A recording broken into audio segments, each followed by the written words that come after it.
Hello, and welcome to Addressing Your Concerns.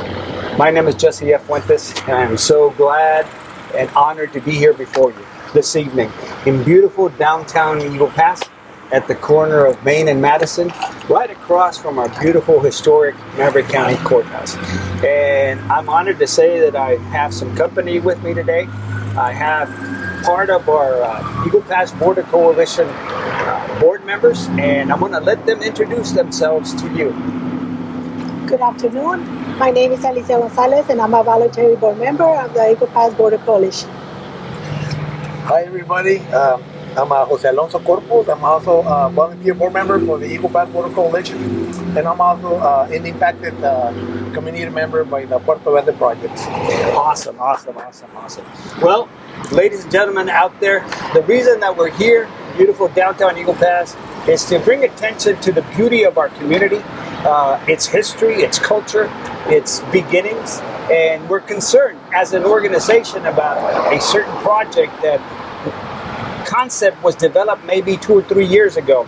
It is called the Puerto Verde project, and it consists of a proposal to build 2 international bridges.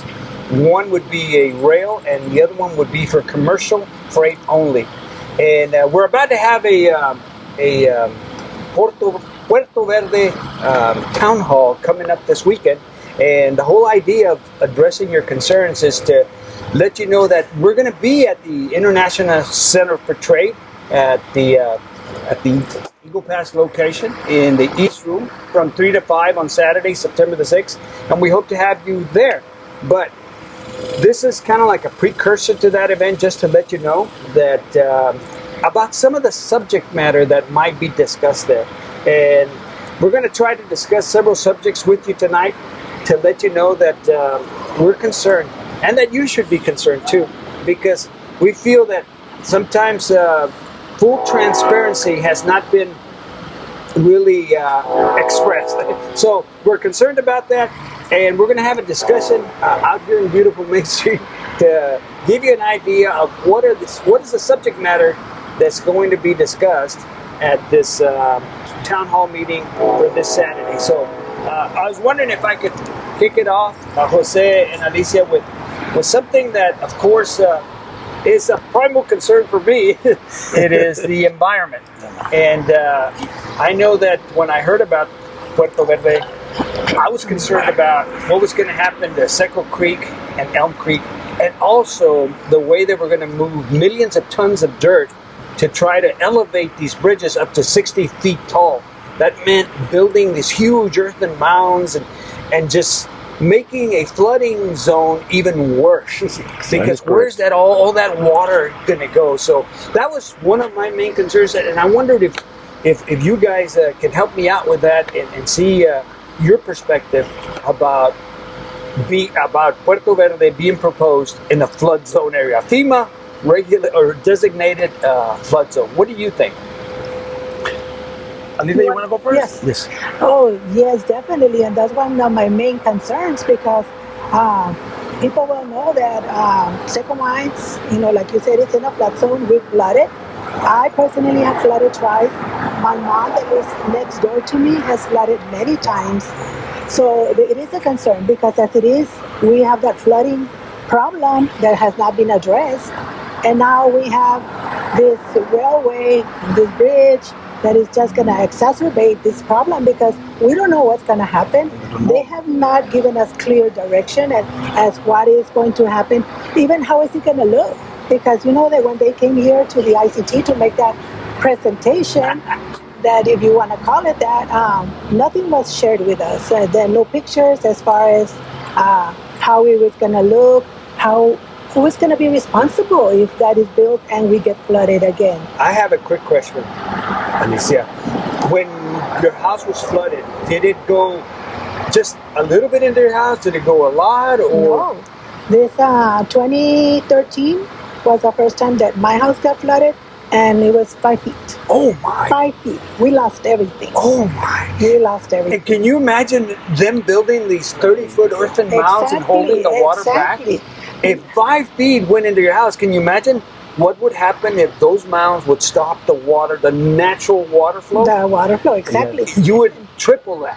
Yes. You would be in 20, 25 feet of water. And Oh, my. 2015, we got flooded again, and that was just a flash flood. In a matter of 3 hours, we were flooding. Now, my concern, and I'm sure it's Barrera Street, there's a lot of elderly people living there already. That's a key we point. grew up there when we were little. And my mom is an elderly, she's 81.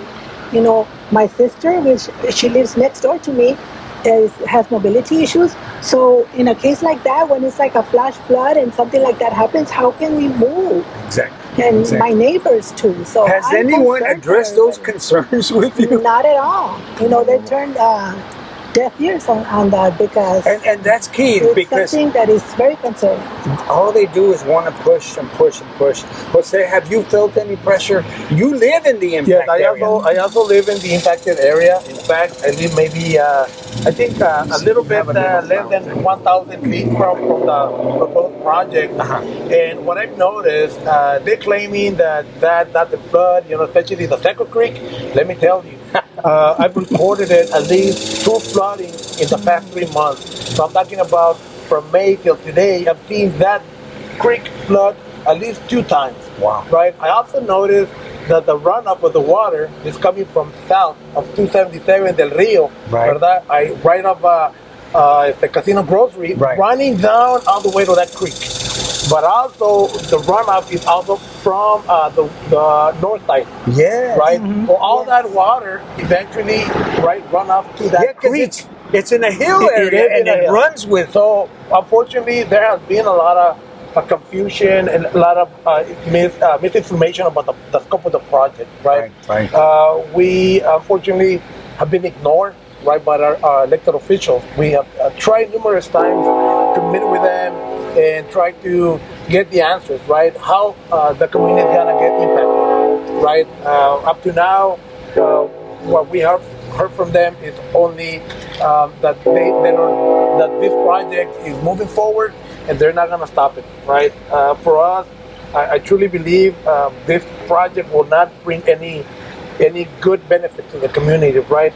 Because there has been not only talking about the water runoff, but also all the pollution that is going to come from the traffic. Absolutely. We are already experiencing traffic on 277 and Del Rio Boulevard. And, Yes. 277 and Veterans Boulevard. We've seen the pileups. Now that locomotive is going to run on diesel. It's not going to run on an electric. Right. Now add up the 3,000 trucks that are going to come in. I feel bad for the people who suffer from respiratory diseases. A lot of people who have, health-related issues with respiratory concerns. So I'm very concerned that that project is going to be just in between, neighborhoods. Absolutely. We might see people who are going to get displaced, hardworking, regular, people that might be losing their homes, right? Because of the fact that this project, I've seen the layout or the map. We're talking about the right of way of that train is within maybe 15, 20 feet away from homes, right? I've seen that. I've seen that on the Green Eagle Railway website where they show a street without the earthen mound and without the sound barrier, and then they show the street with it, and it's like 50 feet, 60 feet tall, and I'm going right behind. It just, I'm concerned about the environmental aspect, and I'm glad that you all, provided some input on that. Another big concern is the fact that our state representative introduced House Bill 74, and that was to create basically another taxing authority in our region. It was something called the Puerto Verde Port Authority and District, and with rights to levy fines, solicit bonds, the right of eminent domain, and just the same powers that a city, municipality, or a county have. And that was incredible, and I know that it was defeated in this last legislative session, but that's coming back. What are y'all's concerns about that? House Bill 74. You want to go? I can go. Go ahead. Okay. Go ahead. We just want to clarify something, right? Because a lot of people, there's a misconception that we are against progress. Right. Let's clarify that. We just want to let the people know that we do welcome, right, a progress that aligns with the community, right? That gives the people strategic, an opportunity, right? Yeah. That gives people a process where we can get, that public comment, that public input. Unfortunately, here, our voices were shut down, right? We were silenced, and that's very concerning, right? Because the way the regulating process has transpired, we just been excluded from participating. So we're not against progress. We're against the people who claim they want to represent us, right? That they rather instead serve their own interests, right, while ignoring the real needs of the community. And when I talk about other needs, we know the flooding issue that we have in that community, right? Consistently. Not only there. Going back to that HB 74, yes, that is gonna, take away money that could have been used for local infrastructure, right? Of course. Taxes, community taxes that we pay, they go directly for infrastructure, right? To pay for what? Our streets. They pay for to mitigate flooding. They pay to take care of our ambulance, our fire station, right? What's gonna happen? Right. We don't have a deal. We all remember, right, that we met with our elected officials, and the one simple question we asked: what's the benefit? How much is the county gonna generate? What is the revenue? What is the amount of money we're gonna be making out of this deal? And what do we heard? Zero. And to top it off, not only will the county not be making any money from this, it's going to be stealing from the city revenue. And it's not going to be put back in the county. It's going to go to investors because it's a private bridge, right? I think this is another misconception, right? Another misleading comment that we've been hearing from our elected officials, right? That this is going to bring jobs, that this is going to bring money, right? Again, we do welcome, the progress, but come on, we don't have a deal. We asked for a contract. We asked if they had a contract, right, with Puerto Verde, and guess what? No contract. They don't have a contract. Now, because there's a presidential permit as well, right? Unfortunately, when our elected officials decided to sponsor that presidential permit, we were excluded as well, right? The community was left out of the process. We were left out of everything. We didn't find out. I didn't find out anything about this project until last year, and not through a friend, because I don't think people were not notified. Yeah. I didn't get a notification. Would you say this transactions with the Puerto Verde group maybe was a little bit, not full transparency at all? Because nobody really knows. That's the purpose of this training this weekend, right? Or this town hall meeting. I know I've addressed two of my concerns. Alice, do you have any concerns that you think might, as a resident of the impact area, I mean, what are your overall thoughts about this project? Well, not only am I concerned, I'm upset because they did not include us. And if it's such a big project, a project of this magnitude, right, to be just held in practically secret. I personally told the mayor. I personally actually asked him if it was such a very good project and this is going to bring so many jobs, why didn't you sell it to us? Why didn't you sell it to the community? Come and tell us how great that's going to be, because why hide it?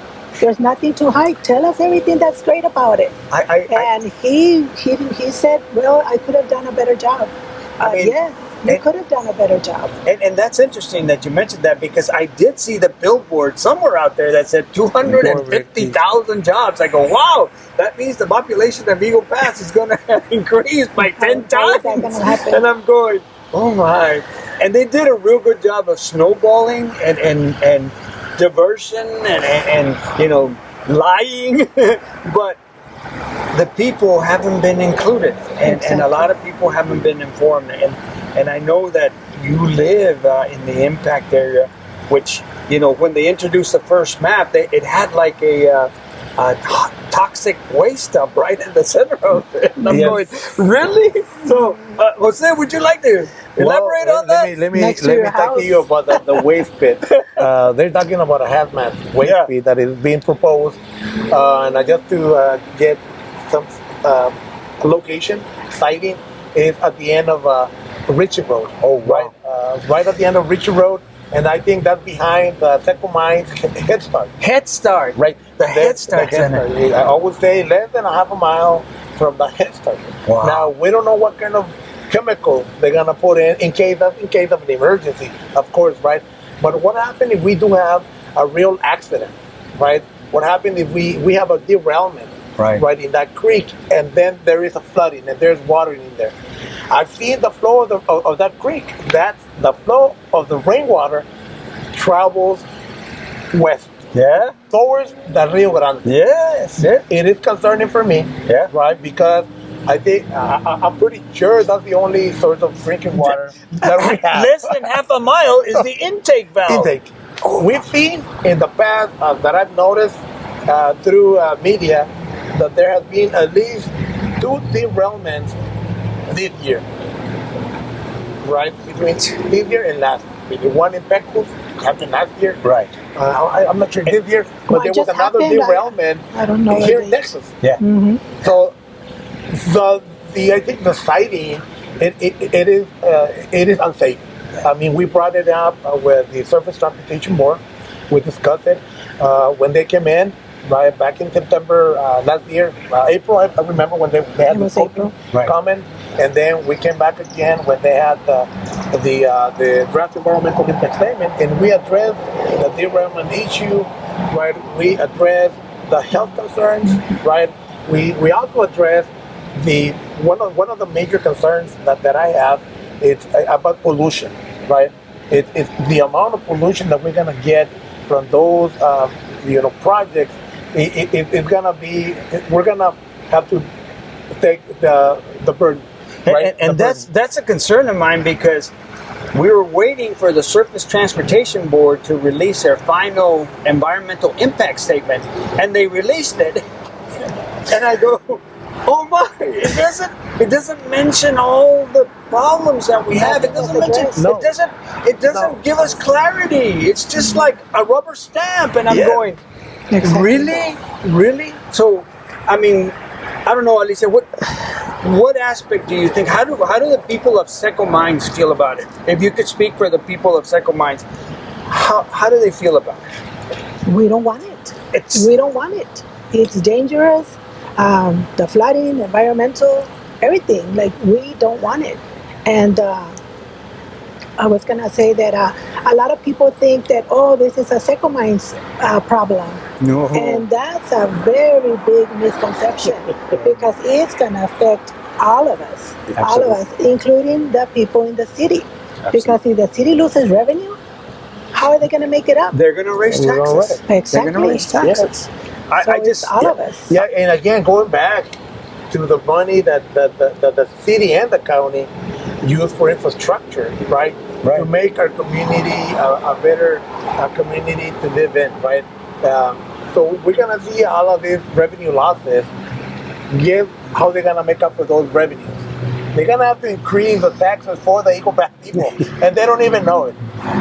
We asked the city if it's okay, that hopefully they can help us, right? Hire an independent economist, right, to quantify the revenue losses due to their competition, right? Because that's a competition now. And that's a very good point, Jose, because we've been visiting with the new administration. The previous administration was adamantly against Puerto Verde. I remember Rolando Salinas showed up twice, and he said, this will hurt the city.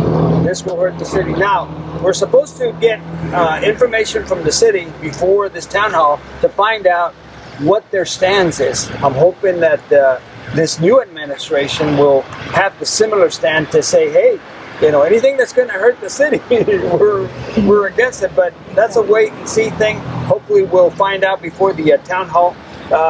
Alice, is there anything else that you'd like to discuss or bring to light or something from your perspective to the people out there that they're going to see that we speak about on Saturday at this town hall meeting? Come to the meeting and be informed, because a lot of people from the presidential permit, they thought that was it. Oh, the president signed it. That's it. We're done. No, we're not done. It's not done. There's a lot of things that still need to fall in place for them to do it. So we need to get informed so that we can make informed decisions. And this is not going to be good for our community. And I just exhort everybody to show up. It's important that you have a part in what happens in this community. Exactly. Don't let the people who are your elected officials make decisions that are going to only affect their personal pockets. They're gonna instead of the community, And there's a lot of lack of transparency from the county administration, and I'm saddened by that, because it should be a well-established criteria that the community should be involved. You should not leave the community out, because you're representing them. This is why I became part of the Eagle Pass Border Coalition. Right. Because the process, they've been fast tracking. Right. They've been forcing these projects upon our community. And that's including other Puerto Verde projects and HB 74, right? You're right. The tax district, the Puerto Verde. So I think this is one of the reasons we formed and we came together. And we're not the only group. There's a couple of other people out there who are also fighting. Yes. Right? Yes. Trying to figure out what happened. When did this project, was sponsored? There's been so much lack of communication and transparency with the community that four groups that I know of have already formed to represent, the community. That's 4 groups. That's incredible, because someone in authority is not paying attention to the community. We want to make sure that the people, this event coming up on this upcoming Saturday, September 6th, it's going to be an opportunity for everybody to learn, right? Learn the facts. We're bringing experts, right? Obviously, we're not experts on the environment. We're not economists, right? So this is going to be a learning opportunity for the Eagle Pass community, and be ready. Be ready to ask the right question, right? But also another opportunity to see how we're gonna react together as a community, and how we're gonna respond, Absolutely. right, to these concerns, because this is concerning. I want to add that this is not a done deal, right? The presidential permit is very specific.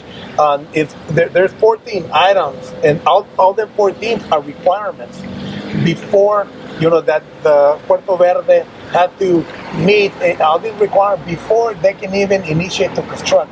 And it's only valid for 5 years, and the president can revoke it at any time. Oh, wow. Now, besides that presidential permit, I think we as a community have to understand that permit was granted to the county. This is not a permit that was issued to Puerto Verde. No. So sooner or later, I'm pretty sure our county commissioners are gonna come back and request funding, because they're gonna pay for to satisfy some of those requirements. Absolutely. They are responsible, and I encourage the community to read.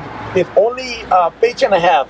Please, community, read it and understand it, and you'll find out that now that permit is our responsibility. It's taxpayer responsibility. It's not Puerto Verde. Yeah. That's very clear. And everything is going to come out from the taxpayers' pockets. Not only that, right?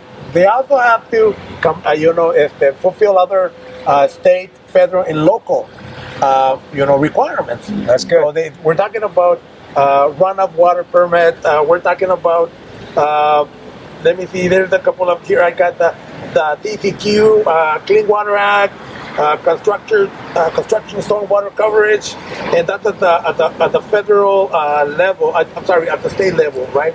Then at the local level, believe it or not, the city has the power to stop. Are you telling me the city has the power to shut this down? There is 3 specific permits that the city has to approve. One of them is the zoning and rezoning. So a lot of that land is not appropriate for industrial use. Right now, is for residential. That they have the responsibility, right, to determine whether or not to approve the zoning. Now they have one more, which is called the floodplain development permit, and this is where they have to, again, make changes, and they have to report to FEMA and reclassify some of the flooding area. Okay. And also, lastly, they're gonna have to do the standard building grading and the right-of-way permits. Now, this all falls to the city. Wow. I think this is not a done deal. So, people, I just want to finish by saying we are making an invitation to our elected officials to get educated. Obviously, none of us. I'm hoping that every person has been weighing on this issue, that they're an experts.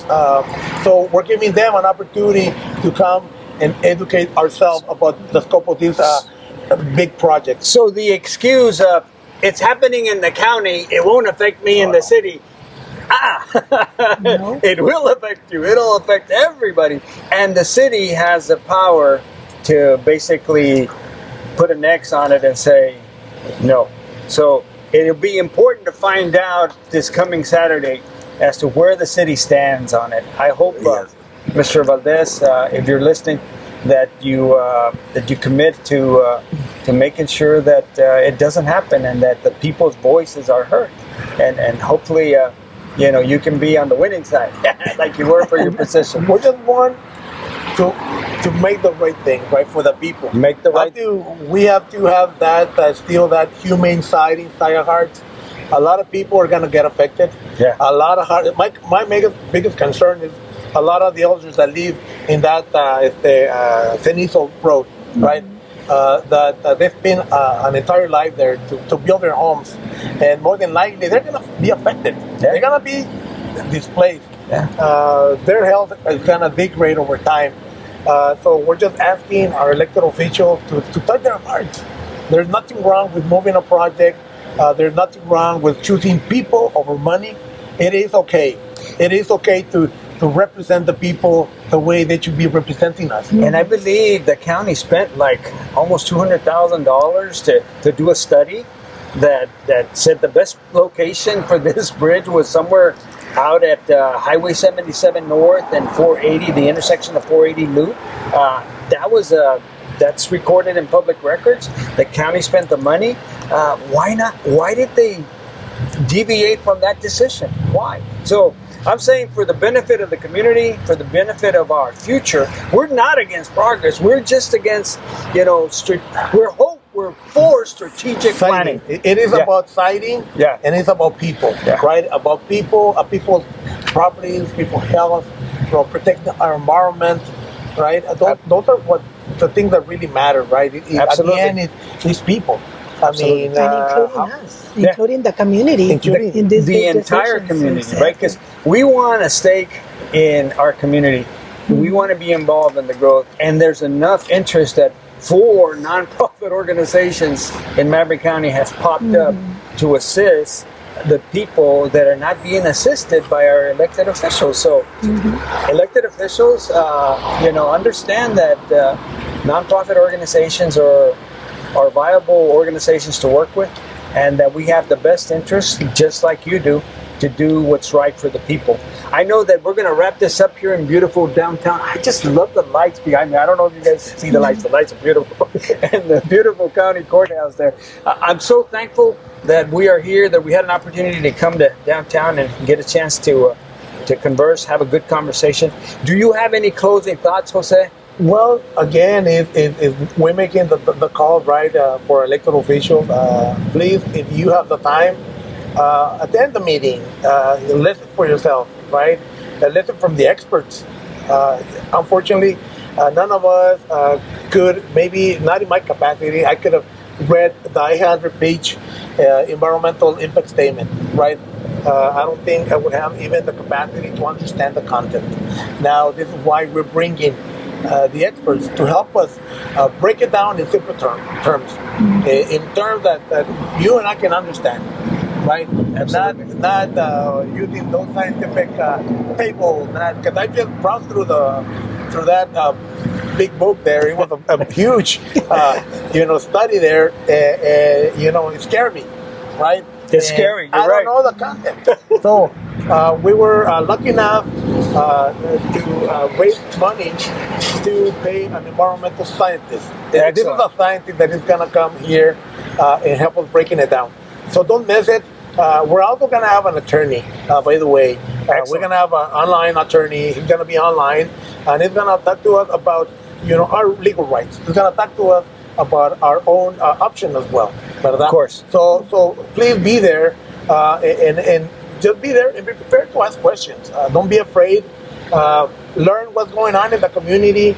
Don't listen to voices. There's so many misleading voices out there. I know. Come and learn for yourself. I say don't trust the process. And that's one thing that I'm very proud of the Eagle Pass Border Coalition. We speak in the truth. In facts. We want facts. We want facts. We want facts, scientific data, right, and data. Absolutely. We don't want to rely on anything else because we're not experts. We want to make sure we're bringing credible data and credible information to the community so they can make up their own decision. Right? We're adults. Absolutely. Right? So this is their opportunity for everybody, including ours. All right. Alice, any closing thoughts? Yes, a call to action. Go and get informed and get involved. We'll see you there. All right. All right. With that in mind, I'd like to thank Mr. Jose Alonso Corpus and Alicia de la Garza Gonzalez for being here. Myself, Jesse F. Fuentes from the Eagle Pass Border Coalition. All volunteer board members giving our time freely and hoping that we can entice you to come to our town hall meeting about Puerto Verde. There's a lot of misleading information out there, and we want to present facts to you. And if you have questions that you'd like to get answered, and nobody has answered them for you, I guarantee you someone from that panel will be able to answer your question. Someone that has done the research, that has analyzed the statement, someone that has worked hard to get to the facts and to the science of the matter. So I'd like to also thank our associate producer, Mr. Izzy over there, and Miss Laura over there for helping. This is a beautiful downtown area, and we're thankful that our leaders have provided this beautiful display and array in Eagle Pass that makes you feel comfortable and safe. And we thank you for joining us tonight, and we look forward to hopefully another show pretty soon when the need is there. And at this time, we're signing off. Thank you for your time. Thank you. See you there. For giving us the opportunity to talk to you about Puerto Verde, the truth about Puerto Verde. The truth about Puerto Verde. We'll see you there, September the 6th. Bye-bye.